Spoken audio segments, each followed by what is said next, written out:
Bine v-am găsit, dragii mei din Zodia Vărsător, oriunde v-ați afla.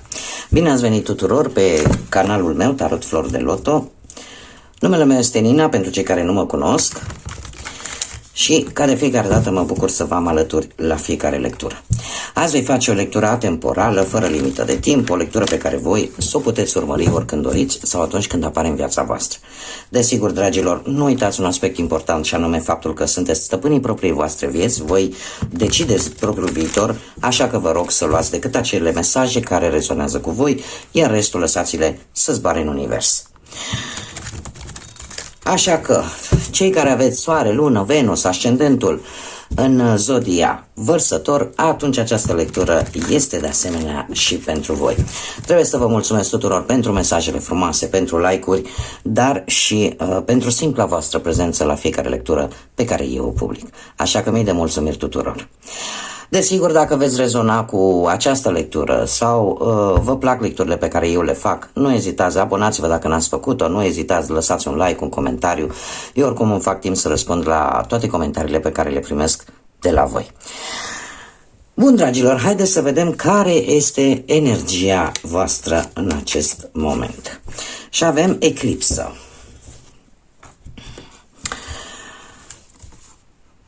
Se pare că sunteți într-o perioadă în care, cumva, sunteți ori într-o perioadă de transformare, ori într-o perioadă un pic de blocaj vis-a-vis de o anumită situație. Sau pur și simplu, ceva e pe punctul de a se dezvălui.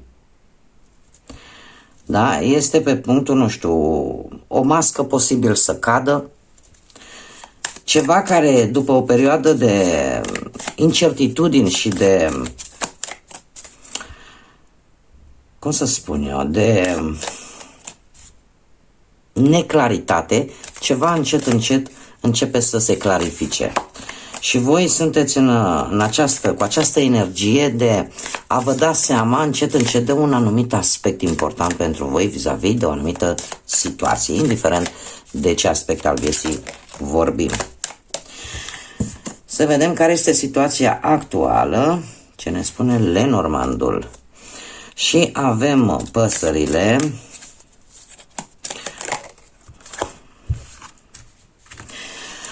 Ori o stare un pic de agitație vis-a-vis posibil de ceva legat de o instituție.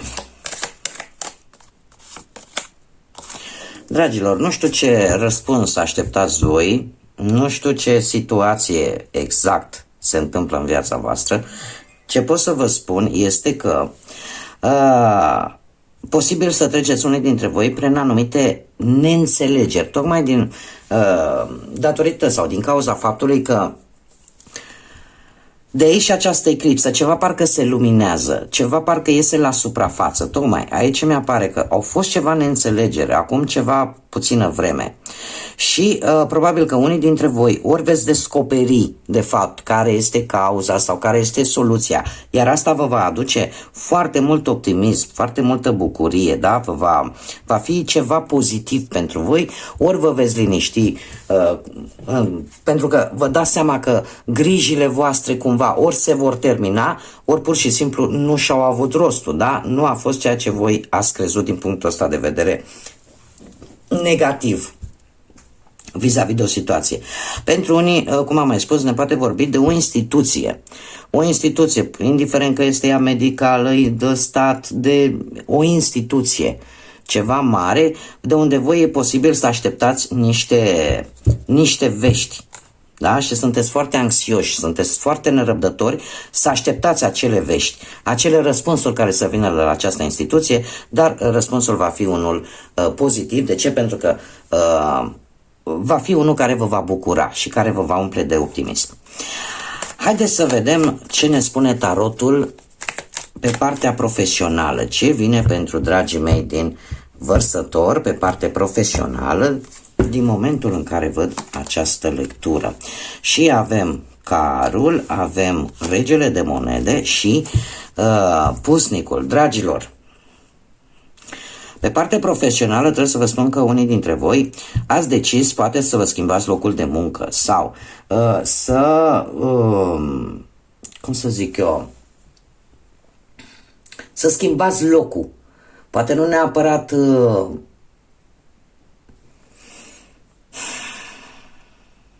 nu știu, unii dintre voi e posibil să fie atrași de acele joburi care au legătură cu transporturile. Da, poate ca șofer, da, sau poate ca, în general, un conductor de un mijloc de transport. Da? Și tocmai de aceea e posibil, poate chiar să fi schimbat locul ca și locație geografică. Da? E posibil și acest lucru. Și aici îmi apare o determinare foarte mare cu acest rege de monede.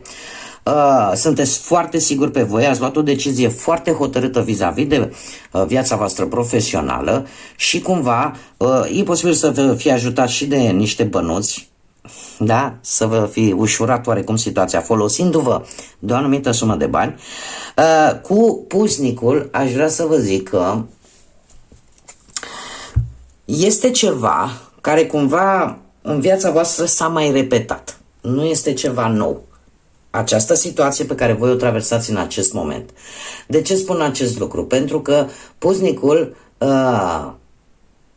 îmi spune totuși că ai avut un pic de blocaj sau e posibil să existe un pic de blocaj, iar asta să te fi făcut să faci uz posibil de o anumită sumă de bani. Dacă în așa fel încât să rezolvi o problemă profesională și prin intermediul unui suport, să zicem așa, financiar, care ori l-ai avut tu, ori ți l-a dat altcineva, posibil, nu știu dacă are legătură zodiile de pământ, Taur, Fecioară sau Capricorn. Dar te-ai folosit cumva de bani să poți obține anumite beneficii, chiar dacă cumva apare totuși acest mic blocaj. Mic blocaj de ce? Pentru că ori apare un mic blocaj și o să vedem acum ce se întâmplă după, ori pur și simplu îți dai seama că e o situație care cumva ai mai trecut prin ea și din care probabil că ar fi trebuit să înveți un lucru important. Îmi apare un blocaj de ce? Are legătură cu acest turn. Are legătură cu cineva care lucrează la o instituție a statului, cu acest rege de spade, cu cineva care are autoritate și e posibil să vină totuși un mic, nu știu, poate trebuie să obții vreo viză sau poate trebuie să întocmești anumite documente. Deci un mic blocaj care vine tocmai pentru că anumite documente trebuie să fie puse la punct. Haideți să mai scoatem o carte, ca să nu vă las așa.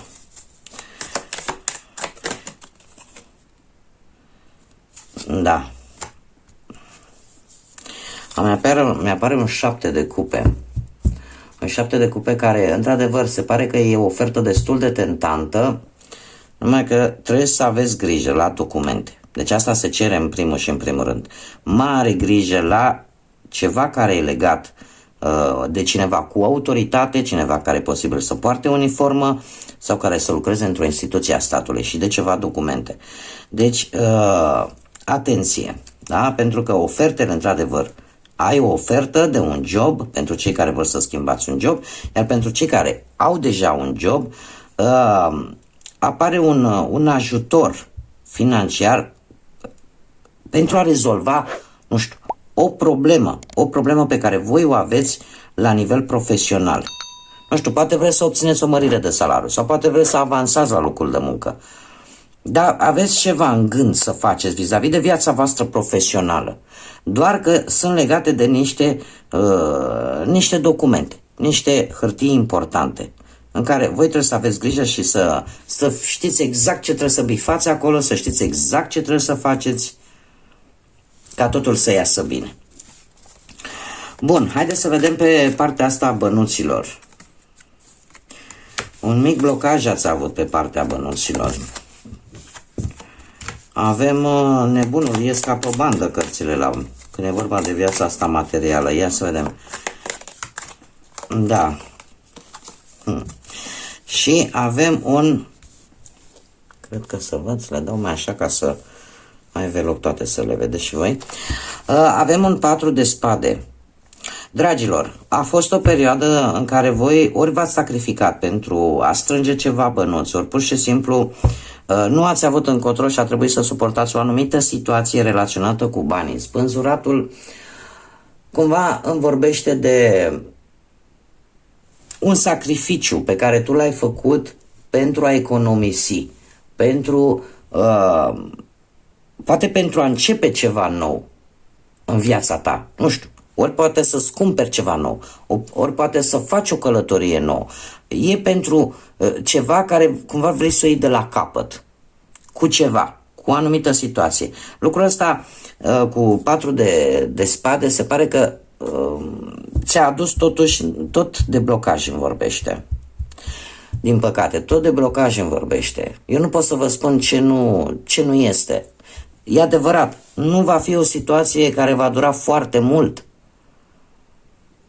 Și asta pot să vă spun, pentru că într-un final vedem foarte bine că vă va ieși un soare. Nu va dura foarte mult, doar că apare implicarea unei probleme cu o instituție. E ceva legat de tot de documente. Nu știu, poate vreți să obțineți un împrumut bancar care este cumva în acest moment este un pic blocat, va fi un pic blocat o perioadă de timp. E adevărat, nu lungă, scurtă, dar nu vă va lăsa să vă mișcați foarte mult. Uite, haideți să clarificăm 4 de spade, să vedem cam cât va dura. Uf.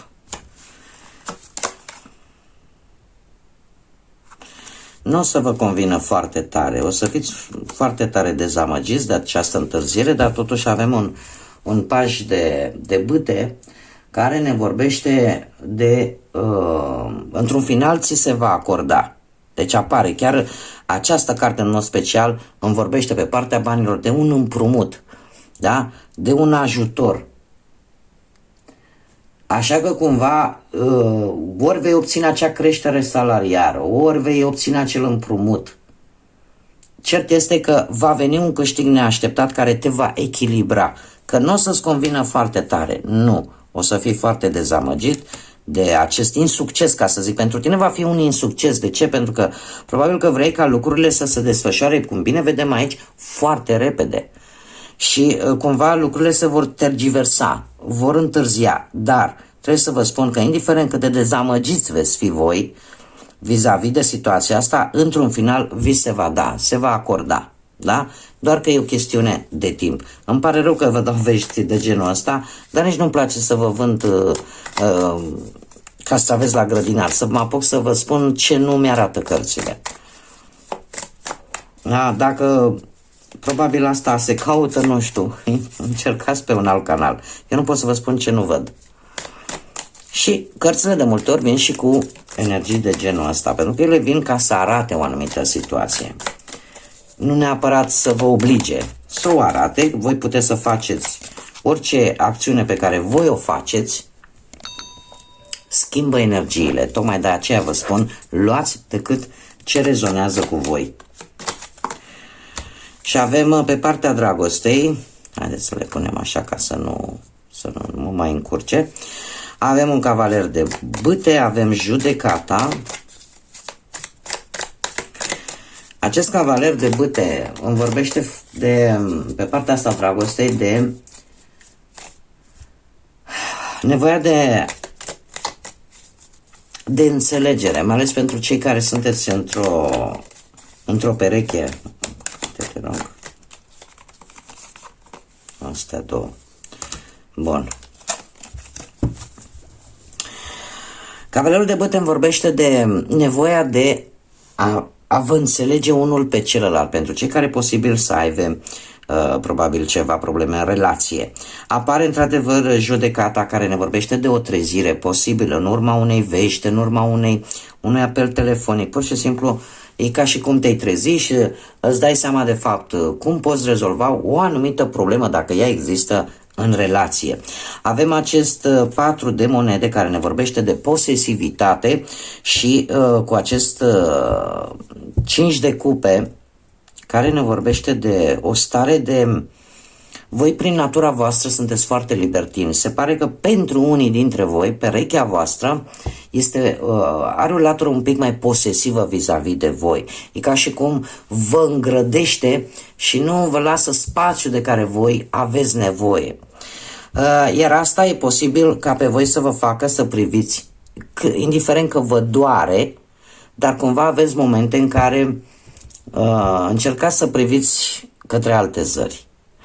Este o caracteristică, am spus, generală a zodiei Vărsător, și anume că în permanență au nevoie de independența lor, au nevoie de libertatea lor, de a se exprima, de a, cum să spun, nu le place să fie încorsetați, nu le place să fiți de fapt strânși cu ușa. Da? Și când cineva este foarte posesiv cu voi, lucrul ăsta deja este cumva prea mult.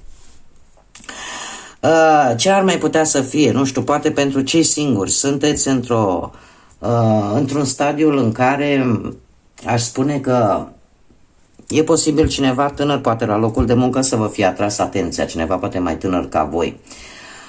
Cumva sunteți un pic așa în dubii. De ce? Pentru că nu știți sigur dacă poate această persoană este decât așa o iubire de o vară, da, o aventură, sau poate deveni ceva serios.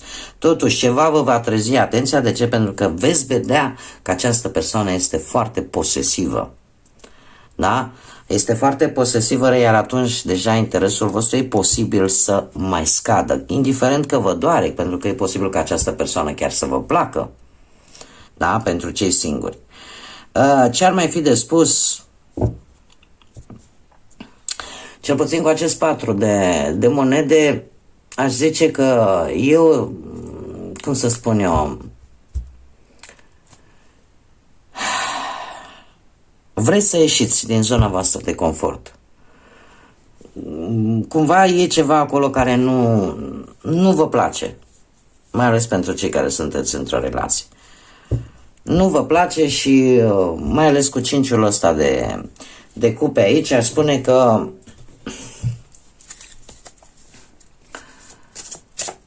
e posibil să apară pentru unii dintre voi, posibil să apară o ruptură, și asta numai dacă, deci o relație în această situație are șanse, ca să zic așa, să se repare dacă există resurse. Asta ce înseamnă? Dacă există comunicare, dacă există înțelegere, da? Dacă există ceea ce pentru voi este important.